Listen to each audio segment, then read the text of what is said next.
Hello viewers, আসসালামু আলাইকুম। সবাই কেমন আছেন? আশা করি সকলেই ভালো আছেন। আজকে ঝটপট বানিয়ে ফেললাম পাউরুটির স্ন্যাক্স।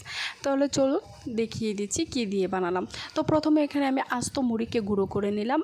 এটা আমি ব্রেড ক্রাম্ব হিসাবে ব্যবহার করব। আর এখানে নিলাম 4টে পাউরুটি। কী সাইজে নিয়েছি আপনারা দেখলেই বুঝতে পারছেন। তারপর আমি চতুর্পাশে কেটে রেখে দিচ্ছি। মাঝখানেটুকু নিয়ে আমি ছুরি দিয়ে ভালোভাবে টুকরো টুকরো করে তারপর হাত দিয়ে ভালোভাবে চটকে নিলাম। তারপর আমি এখানে একটি সিদ্ধ আলু ম্যাশ করে নিলাম। আর এখানে দিয়ে দিলাম কাঁচা লঙ্কা কুচি, আর দিয়ে দিলাম আদা কুচি, পেঁয়াজ কুচি, ধনে পাতা কুচি, মরিচ গুঁড়ো, হলুদ গুঁড়ো, লবণ আর ফ্লেভারের জন্য একটু কালি জিরে। তো আমি ভালোভাবে এখন মেখে নেব। আর এখানে মুড়ির মধ্যে মুড়ি গুঁড়া করে রেখেছিলাম যে সেটার মধ্যে আমি একটু হলুদ দিয়ে কালারের জন্য দিয়ে দিলাম। তারপর আমি ভালোভাবে হাত দিয়ে যে সাইজ আমি বানাবো সেইভাবে আমি বানিয়ে নিলাম। আপনারা দেখলেই বুঝতে পারছেন।